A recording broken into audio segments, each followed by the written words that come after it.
It's like you came from the shadows. Hi, everyone. Good evening, everybody. We're just messing with Mark's lighting. What'd you say? I said we're just messing with Mark's lighting. Hey, I think for every year you age, you have to spend 1 extra minute on lighting. All right. And this could be like, why is my mind seeing it? For every year you age, you can't remember anything. Who's the famous radio guy? Like huge, big, like big. Howard Stern? Yes. We can do like a Howard Stern thing. We can do Howard Stern. We can invite people. We can talk about off the wall stuff, but still related to feelings. All right, I'll start scripting something for you.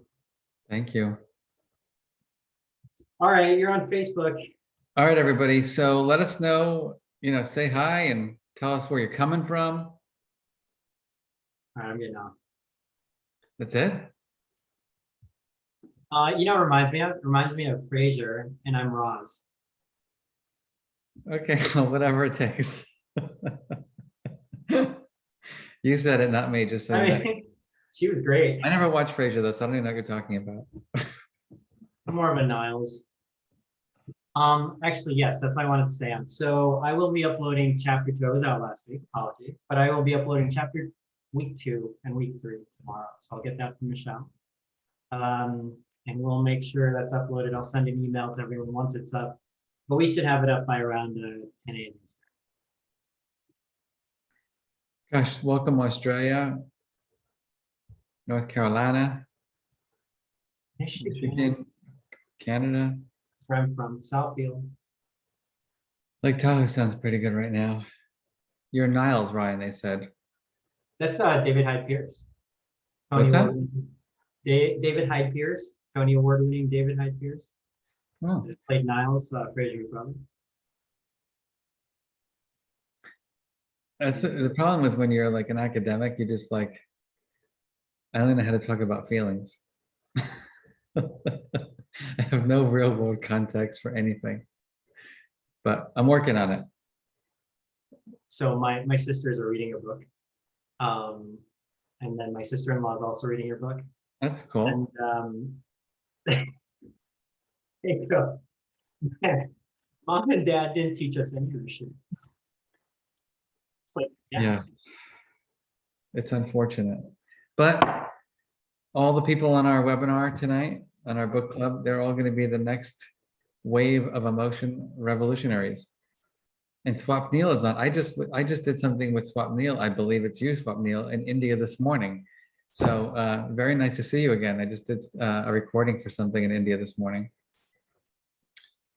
Nice to see you again. All right, so we can do you think Ryan and I should just shoot the breeze, as my father would say, for the next hour, or this is every one of our phone calls, or should we actually talk about something relevant? And it's the end of the day. I kind of just want to chill out. And now my dog, bring my bourbon. Someone's at the door. Uh-oh. I actually might have to disappear for 1 minute. Ryan, can you keep everybody company? Everybody, hold on 1 second. Okay, so let's talk about everything we want to say about Mark while he's gone. Right, the haircut. I know. I thought he should have gotten the fade, but he keeps wanting to get these boy band haircuts. And I'm like, all right.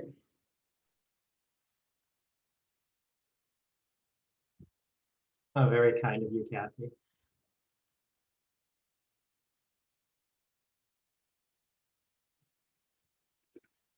He really did leave me here, didn't he?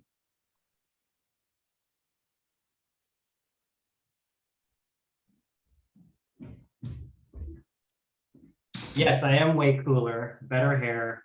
Oh, get back. Better, wait, cooler is better hair? I don't know about that. Do you know how many compliments I get on my hair, Ryan? They have to say that to you. All right. All right, here we go. Good morning. Good morning. I don't know what's going on today. Good evening, everybody. It is now time to get started. So great to see you, Ryan. Great to see everybody who's here tonight. Ryan, you can stay on as long as you like. All right. So here we go. I'm going to put up my PowerPoint and we're going to jump right in.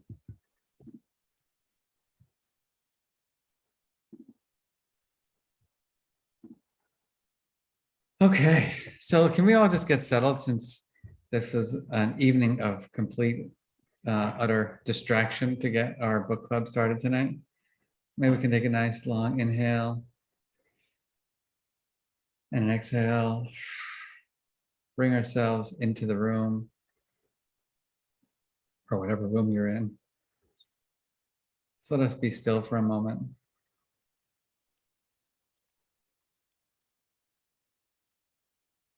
Okay. So we're in day 3. And our focus tonight is going to be kind of, we've been behind, which is the story of my life, because the conversations have been, I think, fabulous over the last couple of weeks. And so we're going to focus on 3 kind of themes tonight, and we'll get through as much as we can. And the good news is that we'll be back next week and we can keep it going.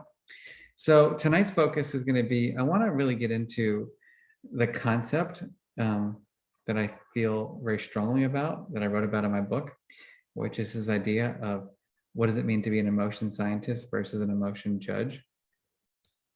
Because I think, you know, at the core of all of this work, we started off with this idea, like we have to give ourselves and everyone we care about, and even the people we don't care so much about, the permission to feel. That's the core of this work, obviously the title of my book. And then as we understand that emotions are data, that they have information, that emotions drive our attention, our learning, our decisions, our relations, our health, when we use them wisely, the question we have to ask ourselves is, someone's saying, how are you feeling? Well, that's a good question. Maybe the question is, how are we feeling? Because certainly the distractions from my previous hour could, and the chaos that I had for a few minutes, might drive my attentional capacity, might drive my ability to focus here. So let's do our quick check-in tonight. Where is everybody on El Medidor Emocional? How are we feeling? All right, remember, we're in week 3 now, so we've got to get like beyond the color. So remember, granularity, a term developed by a colleague, Lisa Feldman Barrett, specificity, precision in our feeling states. That's one of the major goals. Overwhelmed and grateful, disappointed and frustrated, feeling good, calm and focused, hopeful, at ease, tired, enlightened.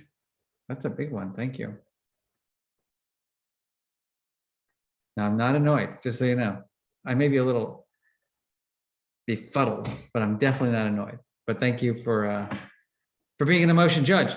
Just kidding. So lots of feelings in the house. We got people all over the mood meter.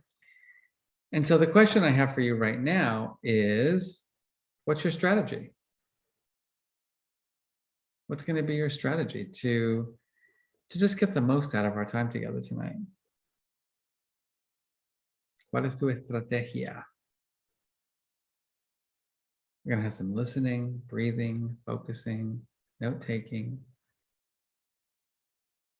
Be present.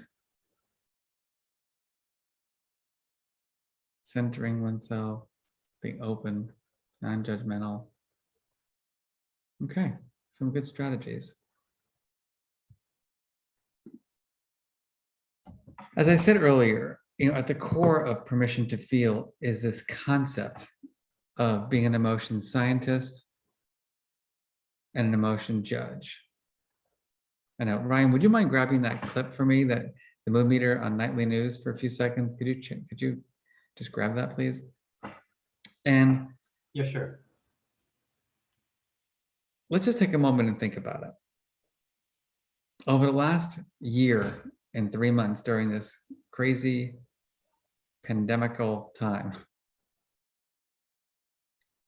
where have you sat? Have you sat as an emotion scientist, being open and curious, in learning mode, wanting to get granular and specific? Or have you been more of the emotion judge, kind of like, nope, I'm not going to go there. I'm going to ignore those feelings. And I think it's important to distinguish this concept of self and other.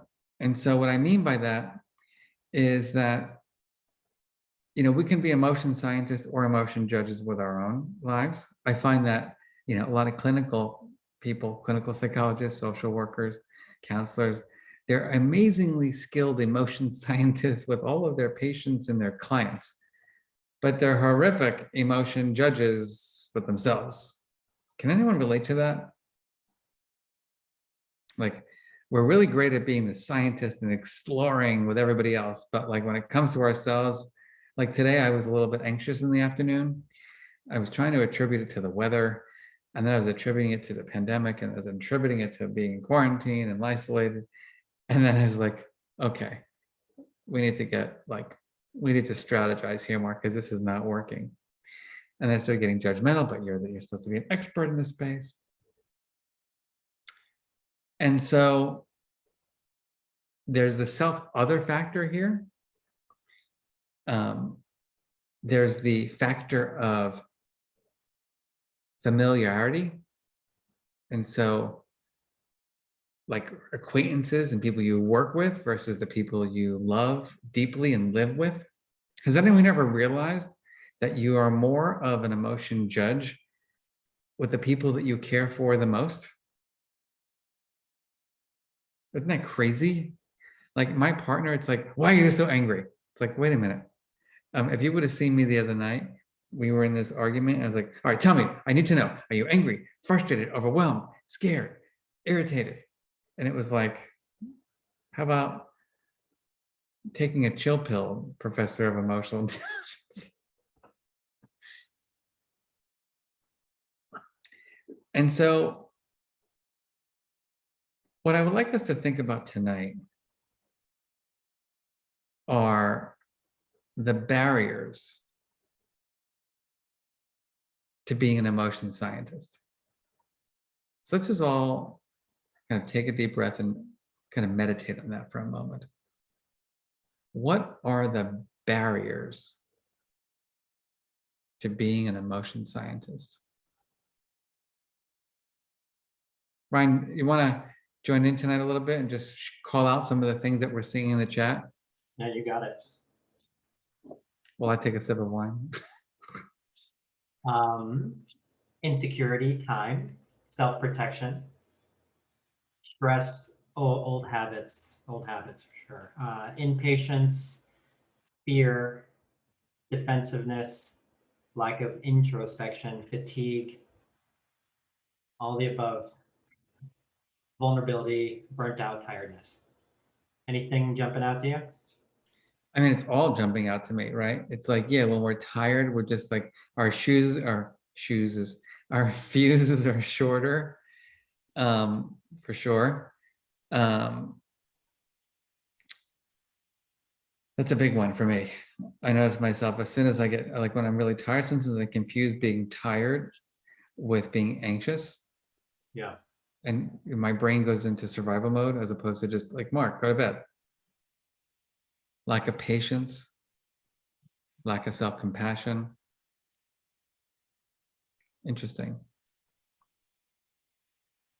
So, one of the themes that I want us to think about during this training, we'll call it a training now, is that there's these core concepts of emotion scientist and emotion judge, being open and curious, as opposed to closed and critical. And then there's with whom, in what context. And then there's all these barriers like not getting enough sleep, or not creating boundaries with certain people. And the reason why I bring that up is that part of what we're going to work on here is we're going to set an intention, right, of being an emotion scientist. But what I've learned from research is that that's only 50% of the battle. The other 50% has to do with understanding the barriers to your success at implementing the ideas. So for example, my intention is to be an emotion scientist, but I'm not getting enough sleep. And so therefore, I'm overly reactive with my partner or someone else. Does this resonate with people? This idea of a kind of a barrier analysis? And so that's going to be one of your homework assignments this week, is to look at, like, what are the things that get in the way of you being the emotion scientist? Is it your strategy? Is it that you have, without realizing it, a fixed mindset? You know, as much as I like to pride myself as being someone that has a growth mindset, I realized that my upbringing really kind of demonstrated that I have, you know, not that I have, but that I just witnessed people who had a fixed mindset. So what do I mean by that? Well, my mother, as I maybe have shared before here, had a lot of anxiety, and she would always attribute it to, this is who she was. I am an anxious woman. I am a, you know, she'd say things like, don't tell me the details of your bullying because I'm going to have a breakdown. And I joke about this all the time. I was like, but Mom, like, I'm having the freaking breakdown. And then my father was like a tough guy who would always say things like, you know, son, toughen up. Or he'd say things like, you know, this is how I deal with stuff, son, deal with it. That's a fixed mindset way of thinking, isn't it? It's like, I am an anxious person. This is how I am, son, deal with it. That's all fixed. That means I'm not in learning mode. I'm not in growing mode. I'm in stuck mode. And so growth mindset, right, as it relates to emotional intelligence and emotion science is, all right, let's think about this for a minute. I've had a really rough day. Didn't get enough sleep. Oh, okay. I'm going to take some downtime tonight. I'm going to get a good night's sleep. And I'm going to try again tomorrow. Do people see the difference kind of in that mindset around emotion? Does this resonate with people? Mark, how do you know which one you should be working on? When you say what do you mean by that? Barrier wise, we all have multiple, right? I mean, I You've think, got a ton of them. yeah, of course, you're one of them. I'm joking, of course. So say, But you can't tackle all of them, or can you? Or should you? I guess, what are some strategies to understand which ones you should go after first, or, you know? yeah, I think what it is that you want to like be reflective. And so when you fail at regulating, like for example, one of my barriers that I've noticed over the last 20 something years is that when I am like, I'm trying to get like, I want to be fit, right? I'm trying to exercise and eat healthier. But the days that I fail at like setting my goals, like are achieving my goals for like healthy eating and exercise, are the days that I'm more of an emotion judge with my own partner. Right? I'm like, why are you eating all that? And I thought we agreed to eat healthy together. It's like, but wait, right? Like whose problem is it, buddy? Right? And so for me, it's the reflection. And then it's like, okay, Mark, like, let's think about this. What's really happening here? And how can I fix that, you know, or manage that more effectively? And so it's so much around self-awareness. All I can say is that like self-awareness and pausing and reflecting when you fail and trying to analyze the underneath reason for that is just golden. Yeah, for sure. Projecting, Viviana, 100%. Oh, so much work to do. So here we are, all in the service of trying to be emotion scientists. And you remember, people sometimes say, well, but judges are okay. Yeah, they're fine in the courtroom, but they're not good for feelings. It's never, ever a good thing to be judgmental of one's own or others' emotions. It just doesn't really work very well. It leads you down a path of non-self-compassion and non-other compassion. So here we go. And I thought I wanted to give an example today of like why it's important to be an emotion scientist. It's with the example of this complicated bell curve of stress. Because, right, emotion judges see all stress as bad, right? I'm stressed. Okay, well, firstly, how long have you been stressed? What's the intensity of that stress? Is it stress that's pushing you to achieving a goal?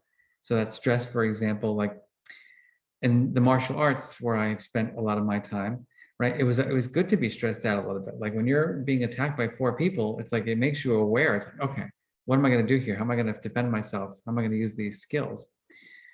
That is what we might call eustress or positive stress. Distress, on the other hand, is the stress that we get from being in abusive relationships, the stress that we get from being in a toxic workplace environment, from having no power and having people have power over us. And so the reason why I think this is interesting from the perspective of an emotion scientist, that it asks us to really analyze, not only what is the kind of stress, but what is the intensity of that stress. And so just to get this kind of clear is, what we find in research, this is called the Yerkes Datsun Law for those of you who are nerds, is that at the top of that bell curve, right before you see the downward slope on the right, you have that high peak of eustress. It's in the flow field. Many of you who've heard of Mihai Csikszentmihalyi, the expert on flow, it's where the challenge and the skill are met, right? It's like, so for example, when I was when I was a black belt and sparring with my master, it's like hopelessness, right? There's like nowhere to go because he was so much better than I was. But when I was sparring with that second degree black belt, who was just above my skill level and challenging me a little bit, that's that eustress, that's that flow state that really makes you kind of vigilant and aware. That's the good stress. Does this resonate? Does this make sense to everybody? And when you think about it, it makes you realize that so much of what we want to do in life is find the things that evoke the good stress. Find the things that evoke the good stress, the things that push us to be at that intersection of our skills being tested through that difficult challenge. What we want to avoid in life is the distress, being in abusive relationships, working with people who are unkind, and then the distress that comes from systemic issues like racism and poverty, right? Those are the things that we really want to obviously think more deeply about. And it's when you understand that kind of stress, you realize that, and its implications on our brain development, then you realize that creating the systems in our society that reduce stress for people who are in underserved communities is really our moral obligation. That's a lot. Why don't we digest all of that? It also makes you realize that as an emotion scientist, it is not our job to tell people to learn strategies to regulate their stress. It's our job to create learning environments, workplaces, homes, communities, governments that produce less stress on people. Any questions about that before we move forward? Questions about the stress?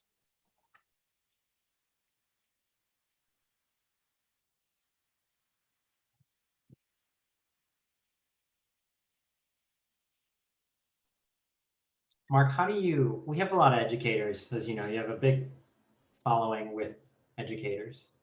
My wife, former educator also. How does this translate into the classroom for, I guess, different ages? Or how do you teach about stress to teachers who have like multiple students and different stress levels? Well, we have to know everybody's story, right? So if I don't know your story, then I don't know how to support you. If I don't know where you're coming from, it's very hard for me to know what your circumstances are. And so the more we can get to know people, the better. But it's also like, and we're jumping ahead a little bit here, but a stressed out classroom is a stressed out kid, or a stressed out teacher is a stressed out kid. And so this is where, like, when we're talking about adult-child relationships here, it's always the adult's responsibility. I know people don't like to hear that, but it's always the adult's responsibility to create a less stressful environment. And so that means we, the adults who are raising and teaching kids, have to have the strategies to manage our own stress and to figure out ways to reduce the stress of those that we're teaching and raising. Now, you know, I brought up some big things like systemic racism and poverty. And these are life's, this is all of our life's work, is to reduce these kinds of things. And with that said, even when we're trying to do these larger systemic changes, we still can do the individual changes with relationships, right? Because what we know is that children who are in the most underserved communities, when they have that loving, caring, supportive adult, they do better. And so, you know, one of the things I've been thinking a lot about lately, Ryan, is this idea of that it's like, if we're other oriented, right? If our mindset is like, I live on this street and there are like lots of families, that family maybe is struggling. Is it possibly my moral obligation to be a support system for that family? And I think it is. You know, if we want to create a better world, then we can't just be so self-focused. It's interesting, on an unrelated topic, it's why it's very interesting to me that the wealthiest people give the least. So it's middle class and people who are in a lower socioeconomic stratum that actually donate more in terms of charities and stuff like that, in terms of their net worth. We're going all over the place today. My goodness. It's all relevant. It is. There was a question, and I think I thought you were kind of alluding to it. Someone said, let me see. How can we help create less distressing environments at scale? By attending the Permission to Feel book club. Haha. I'm actually not kidding, because my expectation is Absolutely, I agree. Here, being more compassionate emotion scientists. I honestly think it's about prevention. And so what I mean by that specifically is that we are obsessed as a nation with intervention. All we want to do is intervene. We want to wait for someone to be to commit a crime, and then we incarcerate them. We wait for kids they do bad behavior, whatever that means, and we punish them. We wait for someone to have the full-blown anxiety disorder, and then they get treated for anxiety or depression or whatever it might be. In schools where I worked, we found, you know, there's all these crisis intervention programs, but most people are not thinking of like, what are the underlying skills that this child needs to support them in being healthy, productive citizens. And so that leads us to chapter 4, which is getting at this concept of recognizing emotion. I think this is where we're going to spend our time tonight. So recognizing emotions, identifying emotion by interpreting our own thoughts and physiology. That's that mood meter. What's happening in my brain, what's happening in my body, as well as other people's, like I'm looking at Ryan's facial expression right now. I'm listening to his vocal tone. You got good movement in your eyebrows there. Body language, vocal tone, behavior. And so, right, the same thing like Rennie is saying, right, we wait, once you have a heart attack, then you start, eating healthy. Years ago, it's just where a society, once something horrific happens in our families, God forbid someone gets AIDS or someone commits suicide, then we start foundations and charities, right, to kind of make a difference. And I don't know what it's going to take for us to be a society that's prevention oriented, prevention focused. I mean, the research shows that the more we invest in prevention, the less we have to invest in intervention. That's called benefit cost analysis. And so let's go. Identifying emotion, interpreting our own thoughts and physiology, as well as other people's facial expressions, vocal tones, body language, and behavior. So some of you who've worked with me in the past know that I like to play games. And so we're going to do our little game of emotion perception tonight. So I'm stopping my sharing, and you get to see all of me. Why not say all of me? That's dating my my background and lots of things. But anyway, here we go. On the count of one, you're going to describe my facial expression. Ryan, I'm doing this one at you. It's you and me, kiddo. So I'm making this facial. Ryan and I are we're here together, and I look at Ryan, I go something. All right, what was it, everybody?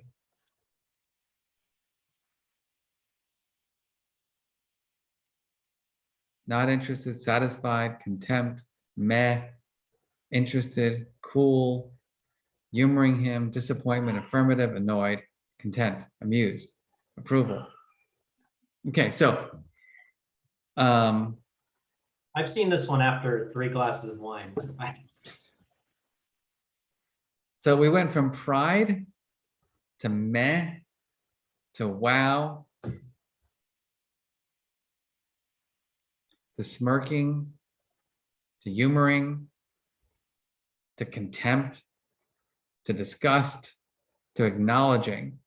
Just for my own edification, are those all the same emotions? What do you think, everybody? No, it's like all over the freaking place, right? So I'm just one person and Ryan's just one person. What did this teach us about emotion perception? That we all interpret it in different ways. All over the place. It's subjective. And it's so interesting, isn't it? Because, so many of us have read these, watched these TV shows, Lie to Me, scientists prove, you can detect lying at the airports. Truth is, all that stuff got shut down because the research was terrible. We take tests of emotional intelligence that tell us how skilled we are at reading emotions, which is, if you read my book, you realize there's methodological challenges with that. Because nobody stands like this. Right? Nobody, when you're at the office, like when you're in a board meeting or, you're in with your faculty or staff meeting or whatever the heck it is, when people are like feeling, let's say they're disgusted, they don't go like this. Ew. Has anybody ever seen anybody do that? Sometimes those are the people that need to just like quit their jobs and leave it. But most try to hide it, right? Most people do the subtle expressions, like the one I did. Now, nobody said flirting, by the way, which I thought, people are so inhibited on this webinar, and that just made Ryan really uncomfortable. But I was not flirting. What I was demonstrating was actually the opposite of flirting. which is contempt. So I was trying to display the emotion of contempt to Ryan. Does anyone know what that looks like? I'll show you again. It's very subtle, and it all comes on from here. It's this. It's not, nobody does that. It's this.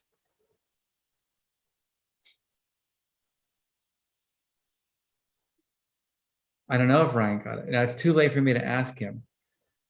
What did you think it was? Do you know what did you think it was? I get that one confused with content because it's very slight. Yeah, so content has both. Yes. Right? Content is more serene, at ease, right? It's like this. It looks like kind of the Buddha. And so what is the take-home message from this exercise, everybody?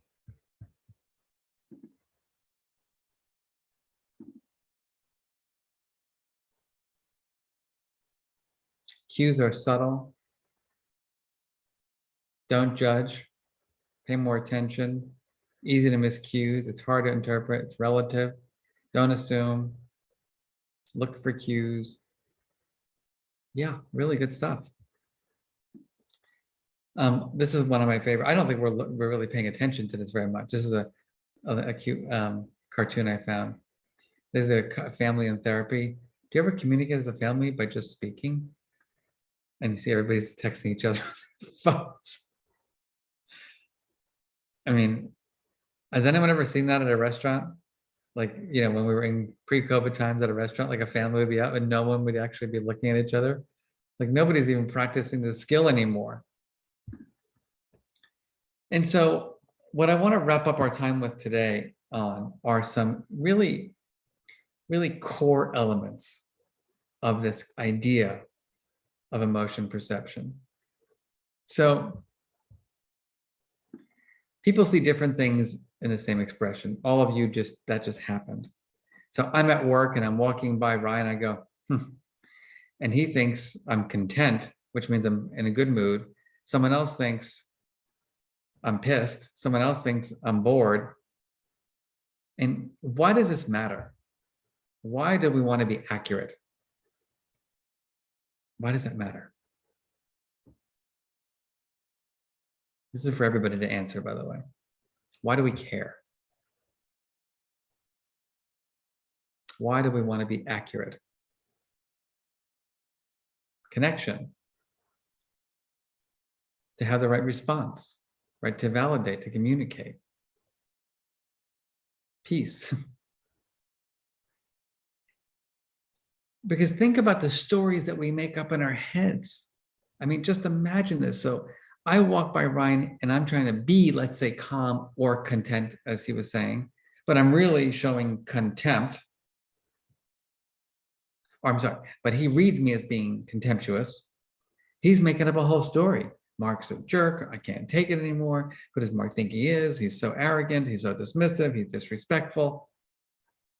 When I'm actually trying to be kind, compassionate, and content.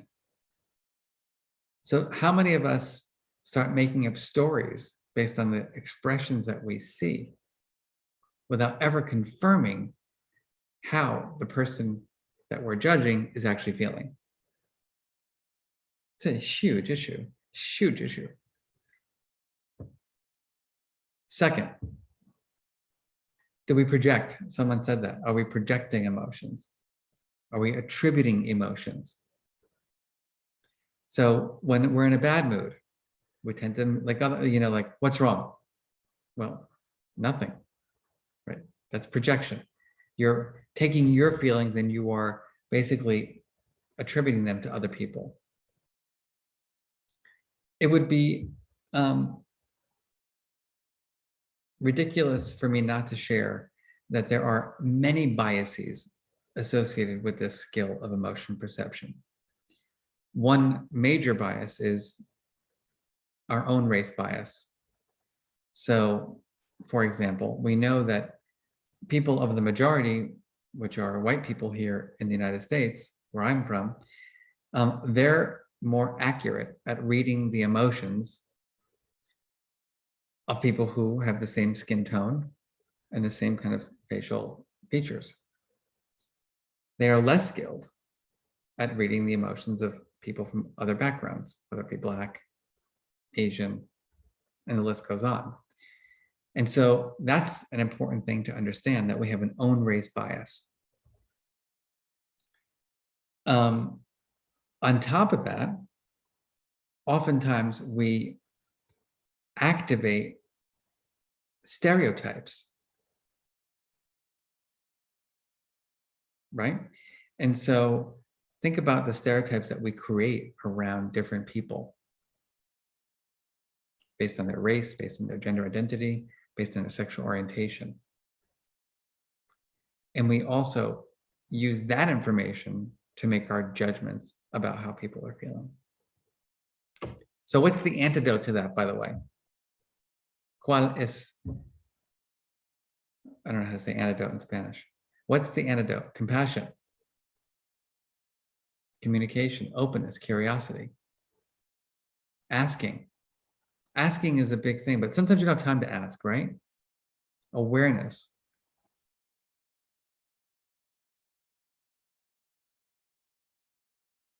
Antídoto, gracias, Alexandra.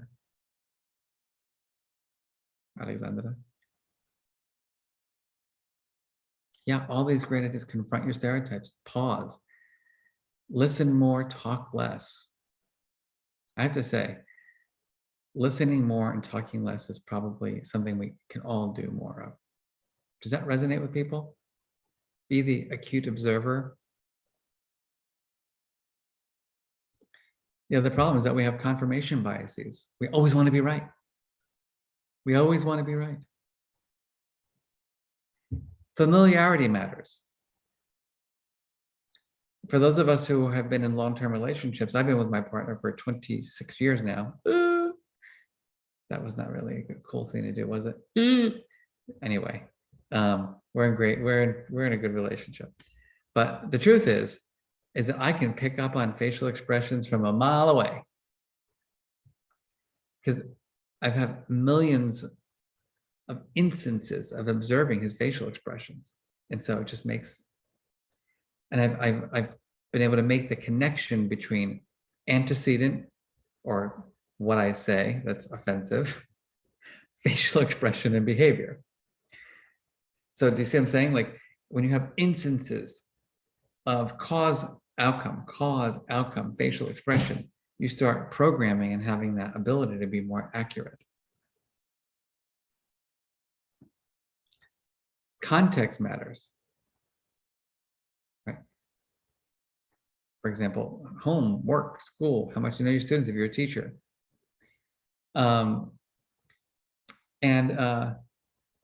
Somebody just asked a question, do some cultures hide more? Yes, there are rules across cultures around the expression of emotion. And so that's another component that we have to talk about. We're going to bring up the cultural piece when we talk about the E in rule on expression. But right now, so the way I'd like you to think about this is that this particular skill of emotion perception or recognition of emotion is all about my interpretation of my own and others' feelings, my interpretation of my own and other people's facial expressions, body language, vocal tone. I'm trying to infer, what is this person feeling? So what information do I need to gather to be as accurate as possible? Let's try one more as we wrap up our time together. So let's imagine I come home from work, I'm your husband, dream come true, right? I come home from work, I'm your husband, I can't take it anymore. How am I feeling? Frustrated, angry, hungry, angry, frustrated. Freeze. What did you all do again? What did you all do again? Thank you, Rennie. You became the freaking judge. You just, you fell into the trap of reading expression, or even more importantly, misperceiving my behavior of I can't take it anymore, because that's the stereotype, right? Of hands like this and, pressed lips or teeth like this. You're taking that as that, I've seen television shows and that means anger. But what you don't realize is that I'm a guy who has been brought up in a society that's revolves around toxic masculinity. And the only way I know how to express any feeling is through the expression of anger. And so I actually, maybe I'm feeling shame because someone said very hurtful comments to me about who I am or my work. But I only know how to express it through the anger expression. Does this resonate with people? How kind of we learn through our development on what's the appropriate masculine for men anyway to express. And so it's a lot of information for one night. Scientist versus judge, emotion perception, reading facial expressions. Not as easy as we might think. So everyone, let's take a nice long inhale. So Andrea, it doesn't mean that I wasn't angry, but it certainly doesn't mean that I was. And so what happens, especially with parents and kids and teachers, is that we start regulating the behavior. And that's what I want us to be mindful of. We don't want to regulate behavior without first understanding what the feeling is for that child. And so it's a both and here. We want to look at the behavior, try to get underneath it to find out what the feeling is so that we can help that child eventually learn how to regulate those emotions and obviously give them feedback on their behavior too. Okay, everybody, take a nice long inhale and a nice long exhale. What's your take home for tonight? What will you be doing differently starting tomorrow?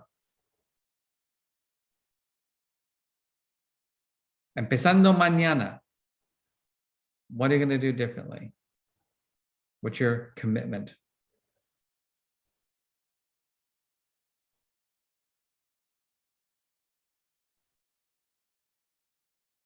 Awesome. And so in the spirit, we talked about, someone said, how are we going to create a world where everybody's an emotion science, not an emotion judge? Many of you use social media techniques, whether it be Instagram or LinkedIn or Twitter or Facebook or whatever it is. So what is the message that you might craft tonight to all of your followers to help them become more emotion scientist-like, as opposed to more emotion judge-like? What message might you create or share with people that you love and care for about the nuances of emotion perception? And on that note, I'm going to say good night. Thank you, Ryan. Bye all. Everyone have a Next great week. evening. We come back next week and we're going to dive deeply into understanding the causes and consequences of emotions, labeling emotions, and then we're going to just keep going through the book and keep on learning. So Sounds everyone good. have a wonderful evening, have a wonderful week, have a great weekend, and be kind to yourself. It is Pride Month. And so as you think about being an emotion scientist versus an emotion judge, think about the data that we now know around the experiences of our LGBTQ plus friends and family members. Try to be that compassionate emotion scientist and make the change. Mark, which chapters next week? Just if you could repeat. next week is gonna be, now we're gonna do 5 and 6. Sound good? Yeah. Get the recording up tomorrow. Thanks all. Enjoy your evening. Be safe and good morning to those on the other side. All right, bye, everyone. Bye all.